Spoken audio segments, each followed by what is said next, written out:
All right, what's up, guys? AC Evan here for another music industry chat. I've got my new friend Nick from Artist Republik. My guy, you're going to have to help me with that last name. It's Italian as hell, my man. Very Italian. No, that's great. Nick is running Artist Republik, very much aligned with Artist Collective, trying to just help independent artists find their way in their career. Nick, let's just dive right into it. The name of this is taking charge of your own music career. Can you tell me a little bit about why you feel that that's important for independent artists? Yeah. So I was actually literally before this podcast, I was on a business meeting with a couple of people, and it really came out. It was like this idea, like a music artist is technically an entrepreneur. A music artist is someone who is creating their own destiny and creating their own business and, growing it and running it for themselves. And if you were an entrepreneur, you wouldn't go and build your company and then give it to someone else and then work for them. So why is the music industry structured in that way?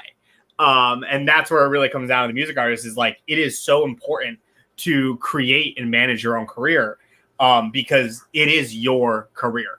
And I think a lot of artists, lose sight of that when it's easy to, fall into the facade of contracts and, signing deals and stuff like that when really, it's actually better to hustle it out and do it yourselves and have that creative control over, everything you're doing.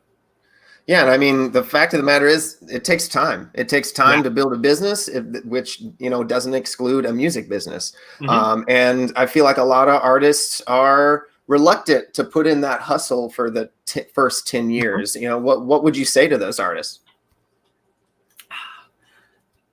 It takes time. I think a lot of artists forget is like, the Post Malones of the world that you're watching, they didn't just get born into that. They didn't just become Post Malone. I think the greatest story is and one of my favorite artists that anybody that knows me would know is G-Eazy. I have been a diehard, G-Eazy fan since day one. And it's interesting because people look at him, they're like, okay, he's this insane artist. He's touring, all over these arenas and all over the world. But in late 2000, like 2009-ish, around that, somewhere around there, 2011, there was a 200 capacity music venue, 120 capacity actually music venue in Connecticut that I used to work with when I was hosting concerts. And I was looking through the old tour list and G-Eazy was there. And the attendance was 32 people. And he was on a stage that wasn't even a stage. It was a foot tall riser rapping for his career on his little mini tour. And that's the reality is people look at him. They're like, oh my God, he's stuff like it took him 9-8 years just to get to that point. Never mind where he was before he even got to the point where he was touring a 200 cap venue. He's been doing this for 15 years. It takes time. And it also takes persistence. You can't just drop a song and throw it at the wall and hope it sticks. You got to drop the song and then market it. And if you get 5 new followers, it's not great, but guess what? You got 5 new people. Now drop another song, get another 5 people and another 5 people. And it's that persistence of, being able to build your own plans and just continuously growing over a long time. It's going to work. Right. Yeah. And I think you hit on a good point too. It's just like that comparison culture is toxic, man. It's so toxic for artists because nobody's out here posting their failures. I try to do that as much as I can. So people can be like, sometimes shit doesn't work out. But like the G-Eazy's not a lot of those giant artists are like, remember the time that I, played to 3 people? Like, they stayed every once in a while, but like, they don't hit it home. Like I did that for years, not just once. And I think that comparison culture, like I said, is just it kind of deteriorates the artist's hopes and dreams of just like, oh man, this isn't working. It's like, it's been a year and a half. Like, bro, like, chill out, like keep going. I think that's the best 2 words of encouragement for young artists, or independent artists, which is keep going. Just keep like hustling it out, and you'll make mistakes and you'll try new services and it won't work, and then you'll try something new and eventually it will grow. It's not like this overnight success is just kind of a facade. So yeah, what do you feel like the number one thing is missing in independent artist careers? Support. Okay, cool. I think it's kind of, and maybe it's just a US thing. I think it actually is just a US thing. But it's interesting. People will die hard for someone who is, they'll pay $180 to go see Jay-Z. But they won't go to a free concert from some kid that went to school with them. That's probably better. But they won't do it. And in a lot of other cultures, a lot of people still just go to concerts to go to concerts. I've always said if there's any generation I could probably live in, it would be either the huge rock generation when Motley Crue was around, or it'd be the late '90s in California, New York, when hip hop was really at its peak. Because in both of those eras, you would go to a rap battle at a random warehouse and you wouldn't know who was there, but you would listen to music. And I think that doesn't exist nowadays, and that really ties into that support, where you see that now digitally. People will listen to the same Drake song for 6 years, but they won't listen to some guy that is way better, but only has 1,000 followers. You know that I'm still bumping Underground Kings by Drake. Like that's still yeah. But yeah, absolutely. I think support too, not just support from like fans or music lovers, but from the industry too. So that hits on a lot of things, and that's kind of what Artist Republic and Artist Collective are trying to do. They're trying to give you that support for independence. And I think a big piece of that missing from there is like the approach that artists do to get support. Instead of, they're out here spamming like, please, I'm an underground artist, I need support. It's like, but are you giving support? Are you giving support to your neighbor and your family member who's running a business? Like you've got to give it to get it type of thing. That's a big thing. Because we have a podcast part of Artist Republic, and that was a big thing that came up across a lot of when we talked to the artists. Is one artist that was really unique that we talked to. He's a professional videographer and an artist. He's really a professional videographer first, but he's an artist on the side for shits and gigs. But he has gotten huge collaborations as an independent artist because he'll literally reach out to someone and be like, yo, let me shoot your next video. I'll shoot it for free. Let me show you what I can do. No one's going to say no to a free music video. So then he shows them, they're blown away. He becomes their videographer. Then he's like, yo, dude, I'm working on this track on the side. You want to hop on it? And they're like, hell yeah. So he provided them value first, and then they provided him value. And I think the big things with artists is they, especially on the independent side, they just want value. They want value out of you.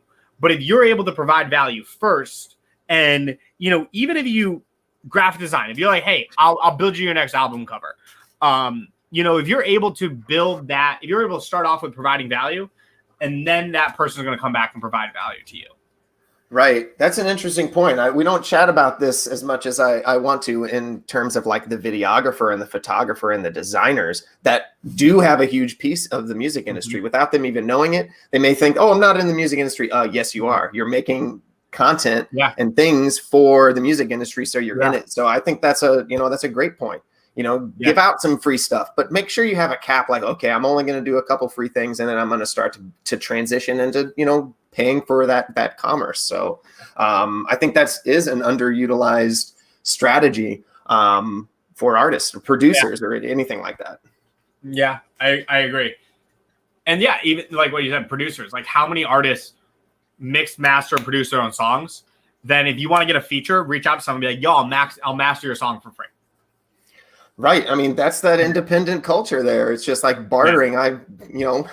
That's a lot of what our business was built from just me bartering from things that I knew that I was good at, bartering for things that I didn't want to do or I wasn't good at. So it was an even trade type of thing. If artists did that more, instead of throwing $5,000 at a music video and hoping that they become the next Post Malone, that might be a better approach to actually build a sustainable business.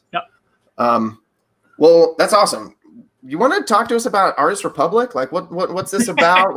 how can artists get involved? No, completely. So Artist Republic is Basically, it's a digital, center for the music industry. It creates an ecosystem that completely removes the middleman, and allows an independent artist to get whatever resources they want, whenever they want them, however they want them, and at what value do they want them. We have, everything from distribution to marketing services, to we're rolling out our social networking. So, a lot of free areas for artists to actually network with each other and provide value to each other. And build those connections to get value and, enable the bartering systems. And, we just rolled out V1 of the marketplace, which is very, very beta, which, allows people to purchase graphic design and sell graphic design, or, photograph, video, music video, video editing, web design, album covers, really everything. So really, we want to be the central location for an artist's career, whether it's, with events, whether it's with music distribution, whether it's with marketing, whether it's with networking, really anything an artist needs, we want to be able to provide that, without exuberant fees, without contracts, without, taking a single royalty on anything. Right. And, just to tie back to the like sharing failures, not necessarily failures, but maybe like speed bumps, what's been, while building this empire, what's been some speed bumps and some setbacks that you've come in contact with building this in the industry? We had a hell of a start. So I started building this in October of 2018. I started with this actually started off as a totally different idea. It actually started off as a link that you'd put in your bio, and it would track more data than the other links would and enable you as a music artist to grow your fan base more easily. Then we started adding more things. And then before we knew it, we had this entire behemoth of a network. And I was like, ooh, I like this. And so that was the first kind of pivot. But we worked with a development company for about 8 months, literally got not a single thing to show out of it, let go of them, moved on to another development company. This was June now of 2019, started developing the platform from scratch again, got the platform delivered to us December 20th. It was completely smoke and mirrors. Everything was just there. Nothing worked. So me and 2 developers spent the entire Christmas and New Year's rebuilding the platform from scratch, launching a beta, an alpha test in January 13th. And then, we went through another more hellstorm for the next couple months. And then we finally, in March, end of March, started really pulling it together. We brought on a strategic team. We brought on strategic investors. We brought on, the new employees. We really, rebuilt the platform. And then since then is when we've really been pushing. And May 3rd was our first really beta launch. And that's when we're really able to show what we can do. For sure. What do you think is the most utilized tool in that tool belt that Artist Republik has that artists are using? Everything marketing. Marketing? Marketing is by far, that's what we're focusing on right now. Mainly because once we rolled it out, it's getting there. Distribution is starting to catch up. People are starting to realize, okay, this is a new player, but they came to play. We have a decent amount of networks that other, distributors actually don't have access to. And we have a lot of pretty much every other same feature and more. So in, a matter of 3 months, we entered the independent distribution world and we came to play. So distribution is starting to increase, getting more and more songs distributed every day. And, across the board, marketing and stuff like that. And then obviously, post-COVID world, we're ready to get into the show industry. Absolutely. What's the distribution look like on the back end? Like if I was an artist and I wanted to do distribution with you, how's that look? Distribution is sick with us. So we have 3 distribution options: single, EP, album. Single costs $5 to distribute, one-time fee, no annual fees, no contracts, no royalty takes, no nothing. EP $7, album's $11. It's all the same thing. There's literally no royalty fees taken out. There's no contracts you have to sign. There is no annual fees like all the other ones charge you, where they're like, oh yeah, you have to pay $10 to keep your song on Spotify. No, song's out. it's there. It doesn't cost anything to keep a song on Spotify. And that's the reality of what we're doing. Is enabling artists get their songs distributed, get them out, do them without giving anything off the back end, and provide them with really all the same other resources that anyone else has. Is someone else using your song? Well, we're going to copyright claim that, and we have those protections in place that are helping an artist on the back end. You have any kind of like connection to like PROs or any other kind of royalties, the publishing side of the world? So about 50-50. We're working on building those every day and establishing more connections. We're actually working on a bunch right now between radios and TVs and stuff like that. So we're getting there. Very cool. Yeah, I mean, man, it sounds like a one-stop shop. It sounds like an artist can go there, they can get the marketing, they can distribute, they can hopefully book some shows. I saw ticketing on there. Of course, right now it's on pause, unfortunately. Yes. One thing stood out to me that I'd love for you to unpack. Saw something on there about a rap battle. What are the rap battles about? The rap battle. Forgotten about that tool. We got that tool. So that tool was going to be pushed out a little bit ago. We pushed it back. We're actually to some extent, in some way, building a digital way that artists can actually battle their music.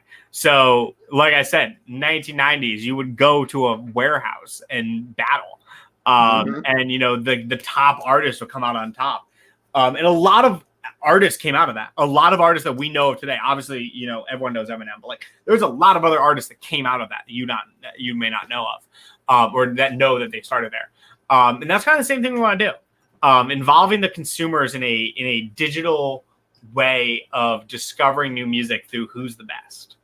And there's systems like that we're working on. They're free systems, and that's another interesting thing about Artist Republik is a lot of those systems like that, we're not charging anything to use those systems. So those are systems that we're just building pro bono.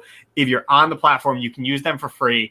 And they offer a huge amount of listener growth and fan base growth and exposure that the artist is getting for free just by using it. Absolutely. And I think that's a big hurdle. Independent artists are hard up for cash. They don't have, some of them barely have $5 to throw into, promotion or anything. So I think having a free system, an umbrella system that you can kind of get started in your world and then have these different tools is really powerful. So that's cool. Commend you for that. Talk to us about the beginning. Why are you in the music industry? What started all this? Yeah, so I mean, interesting background, and not to get sappy, but when I was 13, I actually lost my dad to cancer, and at that point, I was like, all right, what am I going to do? And I got involved in Relay for Life, and at that point, I'll never forget it. It was like freshman year in high school, and there was this girls team, and they were beating us because they had some wine event, and I was upset. I was like, dude, we can't lose this, and so one of my buddies came around. He's like, let's think of some fundraising ideas. And everyone was talking, the classic. Like, let's do a bake sale. Let's do a car wash. And I was like, let's throw a party. Let's rent out a music venue. Let's charge tickets. Let's throw a party. First year I did it, completely bombed. 20 people showed up. And I was like, well, that was fun. Got to figure out a better way to do it. Did it again the next year. Bought about 80 pounds of neon paint powder.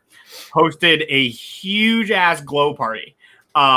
Sold it out in a week, got banned from the music venue for life, and had this epic concert. And I was like, this is really fun. This is what I want to do. So I then went on from there. I opened up my own entertainment company end of my sophomore year in high school, and started, hosting local concerts from, high school club nights, college club nights to, independent rap concerts, DJ nights, touring concerts, regional concerts. We're working on national concerts as like the local rep. We just really got involved. And by the end of my high school career, we ended up hosting about 65 different concerts across Connecticut. Then I went off to school up at Bryant. And there was really when like entrepreneurship was like, all right, you're not just a concert promoter. You're an entrepreneur. You got to step this shit up. And so that's when I got into music marketing and got into actually the strategic side of Instagram growth for music artists. And that was an insanely lucrative industry. Ran that for about a year and a half. And when I was running that was when the ideas for Artist Republic started coming around, because I was working with these guys every single day, and I started to understand more and more where the problems lie in their careers. And being able to talk to, 500 plus independent artists, I really saw from a big scale where the problem was.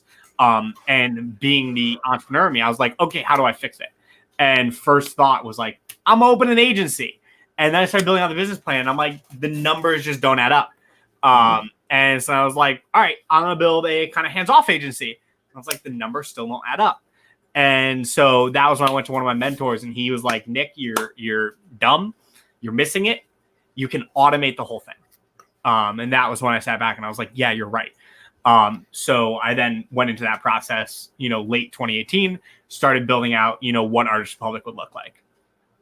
And that was like really, you were diving into like the developing side, because it looks like it was a customized website, because it has a lot of pieces to it. So that's not something that just you can just throw up on a WordPress. Yeah, the entire website is custom built from scratch. There is not a single thing in that website that is like templated, so to say. Like there's no WordPress backend. We ain't using Wix. I can say that. No Squarespace here, folks. Yeah, no Squarespace here, peeps. If it was Wix, I would have had this out 2 years ago. I would have, coded it up myself with some drag and drop in my college dorm room, and would have had this done 2 months. No, everything's custom, which brings a lot of shit, in with it, because people are it's tough. It's a consistent fight between bugs and new features. Every time we roll out a new feature, there's going to be a bug attached to it. And every time we try to kill a bug, it's going to pop up somewhere else. Sure. And yeah. No, that's interesting for sure. I won't get into a dev rant. This just changed from into how to develop your own website. That's what this chat is about now. Well, cool, man. It seems like you kind of stumbled upon the music industry and found out that you just kind of love it and you love developing. Is there any were you ever involved with like management or like overseeing an artist's like full career, or was it more of just like concert promoter type of situation? So kind of. Was never paid to be a manager. But I had a couple buddies that couldn't afford managers. And so I basically like took over their careers for them. I was like, look, I'm gonna help you out. Whatever you do not sign a contract.